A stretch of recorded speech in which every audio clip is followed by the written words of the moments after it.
I am a varsity soccer player for Southeastern Louisiana University. So I've been a very competitive athlete for about 18 years or so. During my freshman year, I received a pretty serious concussion and blow to the face in a match, and I was suffering from Post Concussion Syndrome. And I had seen a number of doctors, surgeons, optometrists, and no one could really figure out kind of what the problem was, what was going on. So looked you up and decided to give it a shot. I received the concussion in October of 2008, and I didn't come see you until May of 2009, so for quite some time. Long time. Well, in terms of symptoms, I had migraines every single day, and I couldn't see anymore. I had blurry double vision. I was dizzy, fatigue, my sleeping patterns were off, my eating patterns were off, and once I came in, we started to kind of tackle a lot of those problems, and by late June, July, I was able to read again, which was pretty huge, especially being a university student. That really was a large impact on my life at the time, so being able to read again was a really big one for me, and by the 1st of August, I was cleared to play and train again, which I hadn't been able to do since October. The changes absolutely affected me in every possible way. Like I said, especially being a university student, it's pretty critical that you can read, and I would like to say that I take a lot of pride in my schoolwork, so it was very, very frustrating to have those complications, to have to try and listen to your books on tape.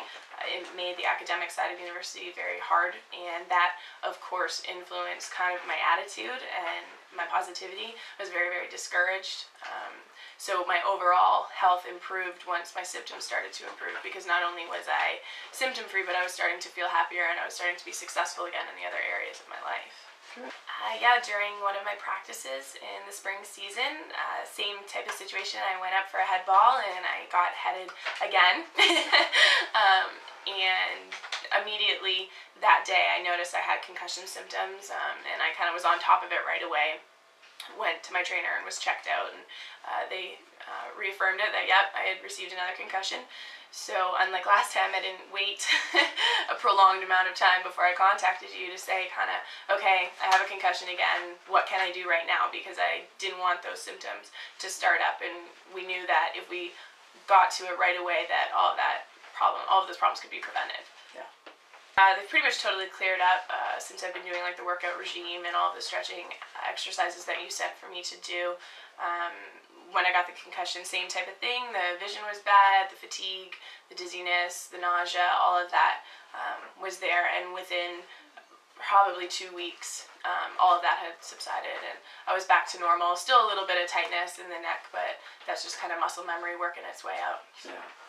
I mean, I've actually had a couple of teammates that have gotten concussions since I've received mine and since I've been in treatment with you, and kind of the first thing I say is, you know, go have your muscles checked out. Make sure that they're loose enough, because they're restricting the blood flow, and all of those symptoms can be reduced if you make sure that those are kind of taken care of right away, because there is therapy for concussion. It isn't something that you're going to have to deal with for the rest of your life, and it isn't necessarily just anatomically the brain that has a problem. It's other things as well. So I always tell them right away, you know, go seek treatment for your muscles. If all you can do is get a massage, then go to get a massage, but make sure you're taking care of the muscles along your neck, because the whiplash from a head injury is half the battle.